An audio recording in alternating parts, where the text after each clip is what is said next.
If you're a beginner on pointe and are a little bit lost or want some tips, you're in the right place. We're gonna talk terminology, hacks, how to sew them easily, where to start. So stick around.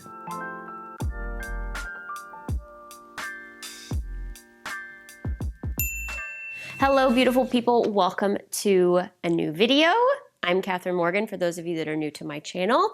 I'm a former soloist with the New York City Ballet and the Miami City Ballet, and now I am here to help you with all things ballet. So we are going to be talking pointe shoes today, and even if you are not a beginner, maybe you'll get a hack or two from this video. But those of you who are new on pointe or are going to be new on pointe, I'm here to hopefully make your life a little bit easier. I want to preface this video by saying you must 100% have a teacher's help to go on pointe. Please do not try and go on pointe by yourself. It is highly dangerous. You could hurt yourself if you do it improperly. Even with some of my pointe videos on YouTube, please don't just go buy a pair and try them. You really need supervision if you're a new dancer on pointe. So make sure you have a teacher guiding you through the process. That will make it just so much better and safer for you, because these are very, very dangerous. So having said that, let's first talk terms. When you get a pointe shoe, all of the lingo, the ballet lingo, the pointe lingo can be very confusing. And there are some terms that people often go, what the heck are you talking about? So let's chat first. The most important terms you're going to need to know are box. This is the box, the big part of the shoe here. The shank, which is your support. So this whole back side is the shank, and your support of your arch support in the pointe shoe is the shank. You might also need to know the vamp. The vamp is where this hits you on your foot. So this part is the vamp. The whole part is the box, but right here is the vamp. And sometimes people will say your vamp is too high, your vamp is too short. The vamp is talking about this front part of the pointe shoe. And lastly, just the tip. Obviously, the tip is self-explanatory, this tip. And when you go get fit at a pointe shoe store, oftentimes you'll hear, we need a softer tip, we need a harder tip, we need a softer shank, we need a harder shank. That's what they are talking about. Shank, box, vamp, tip. So the second thing I want to talk about is when you go get fitted for pointe shoes. When you're about to buy your first pair, you must go to a dance store. Do not buy your pointe shoes online. Pointe shoe sizing is incredibly different and gets very, very odd and does not correlate to street shoes in any way, shape, or form. So you need to always go get fit by a professional fitter at a dance store. Make sure you're not just going, okay, 2.5 sizes bigger, 2.5 sizes smaller, click. You have to go in person because it's so particular and so many little details could be wrong that could then mess up your dancing. Make sure you go get fit in person at a dance store. So many people don't think about this, but oftentimes when we get fit for pointe shoes, we are not in our most accurate place, because when your feet warm up, they sometimes swell and they sometimes shrink. I am a shrinker. When my feet are cold, they are bigger, and when I warm them up doing bar or tendus or something, they get smaller. So for me, when I get fit for pointe shoes, I like to make sure I'm fully warm, because I know my foot is actually going to be smaller, and you do not want a shoe that is way too big. Trust me on that one. Or too small, quite frankly. So when you go to the store, I would go make sure you've set up your fitting. First of all, some stores do require you to call ahead of time and make an appointment, because especially a first pointe shoe fitting can last anywhere from 30 minutes to an hour. It can be a longer process. Some stores are very experienced and take 20 minutes. Sometimes it can take up to an hour. So make sure you've called ahead to make an appointment. Once you've done that, get there ahead of time, because we need to warm up our feet. So get there 10-15 minutes early, do some tendus, do some rolling through your feet, roll them out with a ball. Make sure they're warm so we get the most accurate fit possible. Otherwise, you might not be so perfect and things can happen later. I see it all the time with students. They get to class and all of a sudden the shoes fit totally differently than they fit in the store, and that's because we weren't warm enough. So make sure you warm up for your fitting. When you go to your fitting, be prepared to try on as many different styles as possible. And I know if it's your first fitting, we don't have a lot of reference, we don't have a lot of how does that feel, you don't really know how it's supposed to feel. So when you're at your fitting, I know as a new dancer on pointe, you really have no frame of reference as to how the shoe should fit. So be sure and actively talk to your fitter about exactly what you're feeling. It's pinching here, it's too tight here, I'm feeling pressure here. That way you can get the best possible shoe for your foot. And don't go in with any preconceived brand ideas. Make sure you're open to trying all different brands, especially for your foot shape. Oftentimes dancers will want a certain brand because their friend has it, but it's basically like trying to get a square peg in a round hole. It's just simply not the shoe for you. For example, for me, I need to go a little bit wider of a box. My feet are a little bit squarer and wider and not so tapered. Shoes that are too tapered make me sickle. No matter how pretty I think they are, it just doesn't look good. This is the box that I do well in. You can see it's tapered at the end, but we're still a little bit wider here. I wear Nicolai Stream Points. That's what I wear. I still wear them since Josephine Lee fit me in them. See, this is why she's so good. One pair. Yeah. We didn't try, you should see off camera, she's got like a suitcase. One shoe. Yes, I still wear them. I will link that video in a card if you want to see that process because it blew my mind because she's amazing. Be open to different brands, be open to different styles because you might all of a sudden think, well, nothing's fitting me. And then you go in a completely different direction and there's your shoe. So don't go in with any preconceived brand ideas. Another thing to keep in mind is padding. Each and every time you go and get fit at a store, you need to bring the current padding you have or make sure you try your shoes on with padding. Again, we want the most accurate fit. If you go into the store with a different toe pad than you're wearing in class, it's going to fit totally differently. So go to the store, the fitter will have you try different toe pads. Again, make sure you are vocal. Make sure you say, I don't like this, or oh, I feel a little pinching here. Having fit people before, when someone says, I don't know, or it's okay, or not helpful, right? Not helpful at all. You've got to be as vocal as you can with your fitter. Even if you think it's weird, or even if you're like, I don't really know how to articulate this, but this is what I'm feeling, they're experienced enough to know what realm we're in. So they'll give you different types of padding and make sure you wear them at your fitting each and every time, especially if you're changing sizes or brands. So we have our pointe shoes and there are so many different ways to sew them. And I think people get overwhelmed with crisscross and stretchy ribbon and not stretchy ribbon and loop-de-loop. I'm gonna show you a foolproof way to sew your pointe shoes that makes it so easy, so simple, and you need one piece of elastic and one ribbon per shoe. I've sewn it one side on this shoe. Let me show you. When you're a beginner, you don't need fancy bells and whistles to sew your pointe shoes. We just need one piece of elastic and one ribbon. For the elastic, here is my shoe. Do you see this center seam right here? We want to sew it fairly far down because you're going to get the heel, you're going to get a nice pull in the heel, about 1/2 inch to 1.5 inches from this center seam.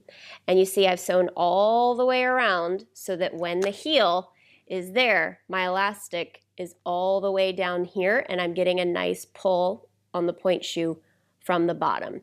If you sew only up here, you're just getting the top to pull. We need to pull all the way down to the heel.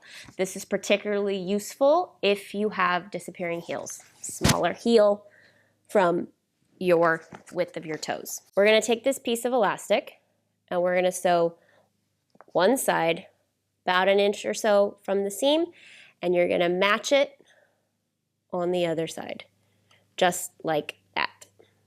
So you need one loop with both elastics right there, super easy. This goes around the ankle. For your first pair, don't worry about crisscross, don't worry about anything funky. You will figure out what you need as you dance. For the ribbon, it's also very easy. We're gonna do one long piece of ribbon. Instead of doing 2 separate ribbons attached to each side, I want you to do one long ribbon. I'm gonna show you why in a second. With the ribbon, I've already attached it to one side, and I'm just going to mimic that on the other side. Give it a little bit of give here so we can stand on it. It'll focus, there we go. Give it a little bit of give so you can stand on it. Sew it on this side and on this side. So then it's one long piece of ribbon. This is so if one side comes unstitched, you're still standing on it and it's still attached on the other side. Whereas if we had two separate ribbons without this middle piece, if this side came unattached, the ribbon would be gone. So we have one big long ribbon, and this is how ribbons come. They'll come in one huge thing, cut it in half, so you have one for each shoe. We have it all the way across this way, and our one loop elastic this way. I do have a video on actually sewing it for you. I will link it in a card and below using this particular method. So you can check that out if you want to see a little more specifics. But one piece of elastic, one piece of ribbon, you're good to go on your point shoe. You don't need anything else. As you progress, we talk about different kinds of ribbon and how to sew it differently, and you'll figure out where you want the pull, if anything's gapping. Beginners, make your life easy. Sew and go, right? Sew and go. One elastic, one ribbon, good. So let's tie them now. We have them sewn, we gotta tie them. I have crisscross elastic, but of course you're gonna have your one piece, but this is another way of sewing it, crisscross, ignore that for now. So we're in our shoe, and it doesn't matter which one you start with. We're going to take the loop across, we're gonna go around, and we're gonna loop it back to the inside of our ankle. Inside of our ankle. This is the most universal way of doing it. Some dancers prefer the outside. I was taught the inside. So we take the other one, we cross it, we go around the ankle, and I go again to the inside. That one I looped twice. Then I'm gonna make a little knot right here, like that. And then you can either tuck from the bottom or tuck it in from the top. I do one foot one way, one foot the other. And there it is. So let's go one more time. Watch it again. So we take outside loop, we're gonna do the outside loop first, we go across, we go around, we go back to the inside. The inside loop, we go a little bit extra. So we go across, we go around, but I'm gonna go around one more time because see, we need this piece across, and then it goes to the inside of the ankle. Oops, struggle bus, sorry. I'm gonna make a knot, not too tight because we wanna be able to undo it. A knot, and then I'm just gonna tuck those ends in right from the top, and you're good to go. We've got our shoes, we're gonna wear them in class. Dancers, I urge you, when starting point, take your time. And most ballet teachers will agree with me on this. It takes longer to rush. You've heard me say that before. It takes so much longer to rush. So take your time, trust the process. I did not leave the bar for 6 months when I first went on point. Now, granted, I was doing 15 minutes a week, so that's not a lot. It took us a while. But for my youngers that I just put on point, we were at the bar, we did about 45 minutes to an hour a week, and they were at the bar for probably 2.5 to 3 months before I even attempted anything in the center. So please take your time. It will be worth it. It is so hard to fix bad habits. Trust your teacher, trust the process. A couple more words and lingo terms to know as you dance on point. When our shoes are no longer usable, we call them dead point shoes. That is when the shoe is no longer giving you support. Several things can happen. The box can get really, really mushy because the glue in it breaks down with your sweat. For me, I get mushy, but my shoes also really start pulling me back. It's like I can't get over them anymore.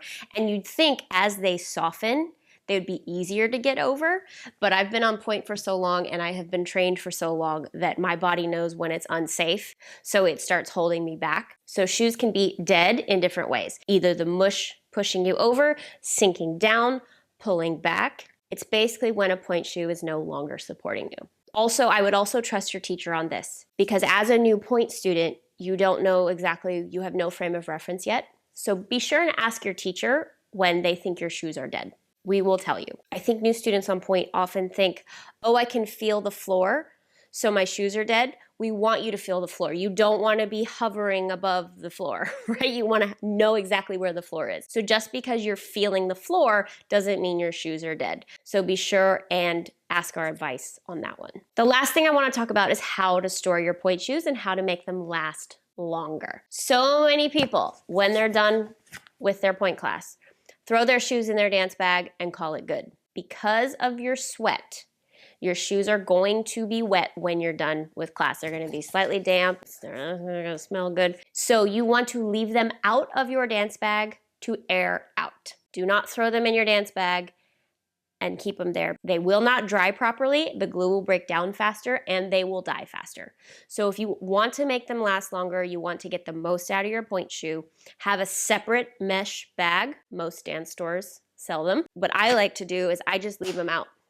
I don't put them in any bag. I leave them out, I let them air out before I wear them again. It's kind of like letting them re-dry because then they'll re-harden. What happens is if you don't let them air out, the glue just breaks down and breaks down and breaks down and breaks down, and they're dead probably twice as fast as they would have been if you let them dry.